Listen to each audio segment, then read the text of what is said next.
एक old man और एक यंग लड़की ये दोनों बाथरूम में फंस जाते हैं। ओल्ड मैन एक जर्नलिस्ट था और उसकी इंटरव्यू ये लड़की लेना चाहती थी, पर उसके इंटेंशन कुछ अलग ही थे। हेलो फ्रेंड्स, आज मैं आपको मैड्रिड 1987 या 2011 की एक फ्रेंच मूवी एक्सप्लेन करने वाला हूँ। ये kind of hang out movie है, तो इसके कन्वर्सेशन को आप रिलैक्स कर कुछ खाते हुए एंजॉय कर सकते हो। तो बिना किसी देरी के एक्सप्लेनेशन स्टार्ट करते हैं। मूवी स्टार्ट होती है और हम हमारे मेन कैरेक्टर को, जिसका नाम है मिगेल, इसे एक होटल में राइट करता देख सकते हैं। ये न्यूज़पेपर के लिए राइट करता है और ये बहुत ही फेमस राइटर है। आज उसे मिलने के लिए एक लड़की आई जो हमारी और एक मेन कैरेक्टर है, इसका नाम है एंजेला। एंजेला आज मिगेल का इंटरव्यू लेना चाहती थी। वो भी अच्छे से राइट करना चाहती है, एक अच्छी जर्नलिस्ट बनना चाहती है। मिगेल एंजेला को कुछ ऑर्डर वगैरह करने के लिए कहता है।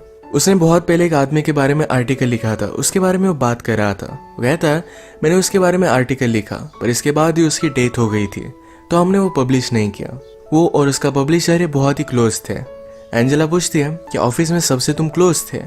मिगेल कहता है एक जगह पर अगर तुम 25 इयर्स तक काम करो तो सिर्फ एक दूसरे को मारना ही बाकी रहता है। मिगेल बहुत ही स्ट्रेट फॉरवर्ड, उसे जो चाहिए होता है इसके बारे में बोल देता है। इस टाइप का कैरेक्टर है।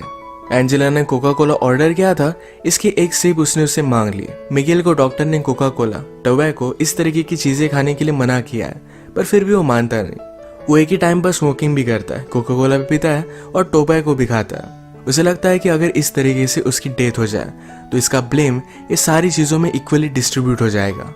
एंजेला ने अपनी राइटिंग मिगेल को दिखाने के लिए लाई हुई थी, जो मिगेल को इतनी ज्यादा पसंद नहीं आती। वो कहता है तुम्हारा आर्टिकल बहुत ज्यादा लॉन्ग है, अगर तुम्हें पब्लिश होना है तो ये जरा शॉर्ट होना चाहिए। एंजेला ने मिगेल की राइटिंग स्टाइल भी कॉपी की थी, तो कहता है तुम्हारी राइटिंग स्टाइल जरा यूनिक होनी चाहिए, तुम्हारे वर्ड्स लोगों को पिंच करने चाहिए, तभी आर्टिकल परफेक्ट बनता है। राइट कैसे करना है ये कोई भी सिखा नहीं सकता, ये अंदर से आना चाहिए। यही रीजन था एंजेला ने अपने कॉलेज में राइटिंग के कोई भी लेसन लिए नहीं थे, क्योंकि ये सिखाया नहीं जा सकता। बात करते वक्त मिगेल ने एंजेला को अपने पास बुला लिया था। मिगेल एंजेला को अपने कोट से चाबी निकालने के लिए कहता है। वो कहता है एक मेरे पेंटर फ्रेंड की है जो वीकेंड के लिए बाहर गया हुआ है। तुम्हें कॉल करने से पहले मैंने ये चाबी उससे ले ली थी। इसके बाद मैंने मेरा लक ट्राई किया। मिगेल एंजेला को अपने साथ वहां लेकर जाना चाहता था। वो उसे कहता है इंटरव्यू लेते वक्त हमारे बीच कोई भी डिस्ट्रैक्शन नहीं आना चाहिए। ये वहां पर पहुंचे, मिगेल एंजेला को टी वगैरह देता है। यहाँ पर अलग अलग पेंटिंग्स पड़ी हुई थी, तो मिगेल कहता है पेंटिंग ये आर्ट फॉर्म मुझे बहुत अच्छा लगता है। जब आप पेंटिंग करते हो उसके बाद भी कलर्स को स्मेल कर पाते हो, फिजिकली इसे एंजॉय कर पाते हो, पर राइटिंग का उस तरीके से कुछ भी नहीं है। एंजेला ने ग्लासेस लगाए थे तो उसने वो निकाल लिया, उसके बाद उसे किस कर लेता है। इसके बाद मिगेल ने कहा कि आजकल मुझे किसिंग में कोई भी इंटरेस्ट नहीं है, जैसा एज बढ़ता गया वैसे इंटरेस्ट चला जाता है। उसने फिर उसे कपड़े निकालने के लिए कहे। उसका मानना था कि एंजेला उससे कुछ सीखने वाली है, तो उसके बदले में उसे भी कुछ मिलना चाहिए। वो उसे क्लियरली बोल देता है कि मुझे जो चाहिए ये मैंने तुम्हें क्लियरली बता दिया है, इससे ज्यादा तुम और कुछ भी एक्सपेक्ट नहीं कर सकती। इसका मतलब ये नहीं कि तुम टैलेंटेड नहीं हो, पर फिजिकली मैं तुमसे अट्रैक्टेड हूँ। आजकल मैं किसी भी लड़की को सीड्यूस नहीं कर पाता, जब यंग था तब की बात अलग थी। अगर आज एंजेला के साथ उसका कुछ हुआ तो इसके बारे में वो लिखने वाला है। एंजेला को जरा अनकंफर्टेबल लगा तो यहाँ से वो चली जाती है। थोड़ी देर में माइंड चेंज कर फिर से वो वापस आ गई। उसने अपने कपड़े निकाले। मिगेल ने अपने फ्रेंड की कलर लेकर उसके बॉडी पर वो ड्रॉ करता है। इनके बीच में अब तक फिजिकली कुछ भी नहीं हुआ। इसके बाद एंजेला शावर लेने के लिए चली जाती है। मिगेल भी उसके पीछे पीछे आया। उसने डोर लॉक किया, वो भी शावर लेता है। शावर लेने के बाद एंजेला ने कहा कि अब मुझे यहाँ से जाना है, ये सब वो नहीं कर सकती। मिगेल को ये बात सुनकर बुरा लगा, पर एंजेला जब यहाँ से जा रही थी तो बाथरूम का डोर ही ओपन नहीं होता। ये डोर खराब था, पर मिगेल का फ्रेंड उसे बताना भूल गया था। एंजेला इसे खोलने का बहुत ट्राई करती है। मिगेल ने भी ट्राई किया, पर दोनों से खुल नहीं पाता। एंजेला बाथरूम की छोटी सी खिड़की से हेल्प मांगने की कोशिश करती है, पर मिगेल ने उसे कहा कि प्लीज ऐसा कुछ भी मत करो। अगर हम दोनों एक साथ पकड़े गए तो तमाशा हो जाएगा। वो एक फेमस राइटर है, तो स्कैंडल भी बन सकता है। मिगेल ने कहा कि मेरा फ्रेंड 2 दिन तक वापस नहीं आएगा। इतने टाइम में उसकी वाइफ पुलिस को कॉल कर देगी। एंजेला कहती कि मेरे पेरेंट्स उससे पहले ही जरा ज्यादा वरीड हो जाएंगे। ये इन दोनों के लिए प्रॉब्लम थे, तो फिर से खिड़की से आवाज लगाने लग जाते हैं, पर इन्हें कोई भी सुन नहीं पा रहा था। मिगेल कहता है हमारी सिचुएशन बहुत ही अजीब है, एक तो कॉमेडी हो सकती है या फिर ट्रेजेडी। एंजेला ने कहा कि अगर हम सेफली यहाँ से निकल गए तो एक कॉमेडी होगी, अगर मेरे पेरेंट्स को पता चल गया तो एक ट्रेजेडी में कन्वर्ट हो जाएगी। मिगेल पूछता है कि तुम्हारे फादर क्या करते हैं। एंजेला ने कहा कि वो मिलिट्री में है। उनका नाम उसने उसे बताया, तो मिगेल उन्हें जानता था। एंजेला की बड़ी सिस्टर को भी वो जानता है। उन दोनों में 17 ईयर्स का डिफरेंस है। मिगेल कहता है कि जब वो एक्टिंग क्लास में थी तो हम दोनों फ्रेंड्स हुआ करते थे। वो एक्चुअल में उसे लाइक करता था, पर उन दोनों के बीच में कुछ भी नहीं हुआ। मिगेल बहुत ही वरीड था कि उसकी वाइफ पुलिस को बुला लेगी। उसे एक राइटर की स्टोरी याद आई। राइटर हमेशा अपनी वाइफ पर चीट करता था। एक दिन वो घर पर ही नहीं आया। उसकी वाइफ को पता था कि वो किसी और लड़की के साथ है, फिर भी उसने पुलिस को कॉल कर दिया। कहा कि टेररिस्ट लोगों ने मेरे हस्बैंड को किडनैप कर लिया है। जब वो राइटर नेक्स्ट दिन उठा तो अपने आप को उसने डायरेक्टली न्यूज पर पाया। ये सब बहुत ही फनी बन गया था। उसकी वाइफ ने उसे एक लेसन टीच करने के लिए ये सब किया था। मिगेल कहता है कि तुम्हारी डैड और सिस्टर में कभी भी बनती नहीं थी, वो हमेशा फाइट करते थे। एंजेला ने कहा कि वो अब भी करते हैं। एक्चुअली एंजेला ने अपनी सिस्टर से ही मिगेल का नंबर लिया था। मिगेल कहता है एक बार मैंने उसे बताया था कि मैं उसे लाइक करता हूँ, पर उसने मुझे रिजेक्ट कर दिया था। अगर उसे पता चला कि हम दोनों किस सिचुएशन में हैं तो मैं वंडर करता हूँ कि वो करेगी क्या। आजकल एंजेला की सिस्टर ये बड़ी एक्ट्रेस बन चुकी है। एंजेला कहती है कि मेरी सिस्टर को लगता है कि तुम बहुत ही ओवररेटेड राइटर हो। मिगेल को सुनकर बुरा लगा, पर वो कहता है एक ओवररेटेड राइटर ही इसको अपना करियर बना सकता है। एंजेला पूछती है लोग क्या कहते हैं, क्या तुम्हें इससे कुछ भी फर्क पड़ता है। मिगेल पूछता है क्या अब भी तुम मेरा इंटरव्यू ले रही हो। मैं तुम्हें सब आंसर्स दूंगा, पर ये इंटरव्यू किस तरीके से एंड होती है इस पर ही डिपेंड करेगा। उसे टच करने वाला था, पर एंजेला उसे दूर जाकर बैठी। एंजेला कहती है तुम्हारे नॉवेल्स बहुत ही अजीब तरीके से थे, पर फिर भी उन्हें बहुत सारे अवार्ड्स वगैरह मिले हैं। मिगेल कहता है नॉवेल लिखते हो लोग बहुत ही ज्यादा टाइम लेते हैं, मैंने इसे प्रोफेशनली लिखा था। हर रोज में कुछ टारगेट रखकर इसे कंप्लीट कर ही डालता था। मिगेल एंजेला से कहता है कि फिर से ट्राई कर देखो, तुम्हारी आवाज सुनकर तुम्हें हेल्प करने के लिए कोई भी आदमी आ सकता है। सुंदर लड़की देखी नहीं और हर आदमी उसे हेल्प करना चाहता है। आवाज देने के बाद भी उसे कोई भी सुन नहीं रहा था। मिगेल फिर से एंजेला के पास आ गया। उसे कहती है मुझे सिर्फ यहाँ से जाना है, उसके साथ कुछ भी नहीं करना चाहती। एंजेला फिर से डोर को ओपन करने की कोशिश करती है। मिगेल कहता है कि जब आप यंग होते हो तो लगता है कि इस लाइफ में कुछ पॉइंट है, वो अपनी लाइफ कुछ अलग तरीके से जी लेंगे, पर बाद में पता चलता है कि लाइफ में बहुत सारी चीजें पॉइंटलेस थी, इसमें कोई भी मीनिंग नहीं था। हर एक की कोई ना कोई तो प्रायोरिटी होती है। मिगेल एंजेला से पूछता है कि आज सैटरडे है, अगर तुम घर पर होती तो क्या करती, क्या अपने फ्रेंड्स के साथ बाहर जाती। एंजेला को ये सब चीजें पसंद नहीं है। वो कहती है कि मैं बुक्स रीड करती। मिगेल को जो बुक्स पसंद है यही एंजेला ने भी पढ़ी हुई है, पर मिगेल कहता है हम दोनों के व्यूज इस पर बहुत ही अलग अलग होंगे, जैसे कि क्लासिकल म्यूजिक और एक रॉक बैंड में डिफरेंस होता है।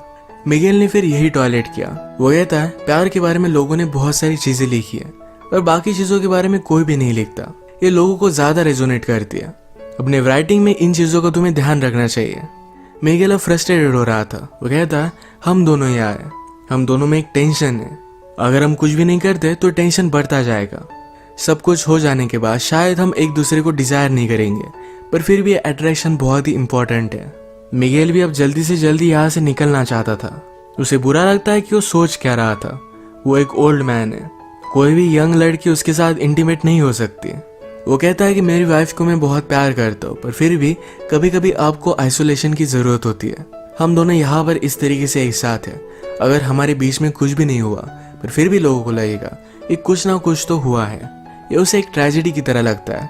एंजेला फिर उसके पास आ गई और ये दोनों इंटीमेट हो जाते हैं। इसके बाद एंजेला को थोड़ी सी भूख लगी थी। इस पर मिगेल कहता है मूवीज में मुझे लोगों को कुछ ना कुछ खाते देखना अच्छा लगता है। उसने अभी अभी एक एक्शन मूवी देखी थी जो बहुत ही फास्ट थी, पर अचानक से उसमें एक आदमी का खाना खाते हुए सीन आ गया। उसे लगता है कि उस सीन में एक पीस था, एक रियलिटी थी। वो बताता है कि राइटिंग भी इसी तरीके से होती है, जिस तरीके से जो भी फैक्ट्स है हमें उस तरीके से बताने चाहिए। जितना आप रियल लिखोगे उतना ही लोगों को अच्छा लगेगा। एंजेला अपनी राइटिंग से वर्ल्ड चेंज करना चाहती थी, पर मिगेल कहता है वैसा कुछ भी नहीं होता। तुम सिर्फ लोगों के लिए अच्छा लिखने का ट्राई कर सकते हो, बाकी कुछ भी तुम्हारे हाथ में नहीं। मिगेल के व्यू से बहुत सारे निगेटिव होते हैं। वो एंजेला से हमेशा इस तरीके से बात कर रहा था कि उससे बहुत ही ज्यादा छोटी है। वो ऑलमोस्ट एंजेला को डांट रहा है, इस तरीके से उससे बात कर रहा था। एंजेला को इस पर गुस्सा आ गया। वो कहती मुझे सब लोग इसी तरीके से ट्रीट करते हैं, तुम सिर्फ बड़े हो, तुम्हें एक्सपीरियंस है, इसका मतलब ये नहीं कि तुम सही हो। तुम्हें क्या लगता है यहाँ पर मेरा आना ये तुमने चूज किया था, मैं भी तुम्हें चूज कर सकती हूँ। शायद मुझे भी कुछ ना कुछ डिफरेंट चाहिए था, इसीलिए मैं यहाँ पर आई। एंजेला का गुस्सा शांत होने के बाद मिगेल कहता है किसी को आवाज लगा कर देखो, पर फिर भी कोई भी सुन नहीं पा रहा था। एंजेला कहती है कि जब मैं छोटी थी तो इस तरीके से प्रिटेंड करती थी कि मैं एक सेलिब्रिटी हूँ, मेरा इंटरव्यू चल रहा है और आईने के सामने हमेशा ऐसे देखती रहती थी। मिगेल कहता है लोग अपने आप को जैसे है इस तरीके से एक्सेप्ट नहीं कर पाते, इसलिए कुछ ना कुछ ज्यादा पावरफुल बनने की कोशिश करते हैं। ये बात एंजेला ने भी रियलाइज की थी और इसके बाद उसने मिरर के सामने इस तरीके से प्रिटेंड करना छोड़ दिया। सब्जेक्ट को चेंज करने के लिए मिगेल कहता है क्या तुम्हें मूवी देखनी है? एंजेला पूछती कि हम कैसे देख सकते हैं। मिगेल ने फिर उसे स्टोरी बताना स्टार्ट किया। वो कहता है कि एक फैमिली थी, मदर, फादर और उनका एक बेटा था। एक दिन अचानक से बेटे ने अपने बेड से उठना बंद कर दिया। पहले तो पेरेंट्स को लगा था कि शायद स्कूल नहीं जाना चाहता, तो उसने साइकोलॉजिस्ट से उसकी बात करवाई, पर फिर भी बेटा मानने नहीं वाला था। साइकोलॉजिस्ट ने पेरेंट्स से कहा कि इस तरीके से आप प्रिटेंड कीजिए कि सब कुछ चीजें बहुत ही नॉर्मल है। बहुत दिन बीतते गए पर फिर भी वो अपने बेड से उठा ही नहीं। फादर और मदर ने फिर डिसाइड किया कि हम इसे लेकर कहीं वैकेशन पर जाएंगे। ये अलग अलग प्लेसेस पर घूमे। घूमते घूमते एक जगह पर मेला चल रहा था। इस मेले में अपने बेटे को बेड पर ही लेकर गए। वहां पर एक लड़की से उसने बात की। वो लड़की भी उसके प्यार में पड़ गई। उनका बेटा फिर भी बेड से उठा ही नहीं। उस लड़की को बहुत बुरा लगा और वो भी फिर बेड में ही रहने लग गई। ये बात देखकर सारे विलेज वालों को लगा कि शायद ये बीमारी कंटेजियस हो सकती है। उन्हें यहाँ से बाहर निकाल दिया गया और भी थोड़े दिन बीत गए। एक रात आई जो बहुत ही ब्यूटीफुल थी। मदर और फादर एक दूसरे की कंपनी एंजॉय कर रहे थे। वो दोनों जंगल में गए और एक दूसरे के साथ इंटीमेट हो गए। जब वो वापस आए तो उनका बेटा बेड से उठकर कहीं चला गया था। उन दोनों ने अपने बेटे को ढूंढने की बहुत कोशिश की पर उन्हें वो कहीं भी नहीं मिला। एंजेला पूछती है क्या इस स्टोरी की एंडिंग सैड है? मुझे तुम्हें क्यों सुना रहे हो? मिगेल उसे बताता है कि मदर ने अपने बेटे को ढूंढने की बहुत कोशिश की थी, उसे मिला नहीं, पर इस बात से वो खुश थी। उसका बेटा इस तरीके से रह रहा था, इस बात से वो तंग आ चुकी थी। उसे जो फीलिंग्स आ रही थी इस वजह से उसे गिल्टी लग रहा था। स्टोरी की तरह ही हमने आज जो भी किया ये गलत था। हमें इसके बारे में गिल्टी तो लगेगा ही, पर ये अब हो चुका है। इसके बारे में ज्यादा सोचना सही नहीं। इसके बाद अगर हम फिर से कभी मिले तो तुम मुझे इग्नोर कर दोगी।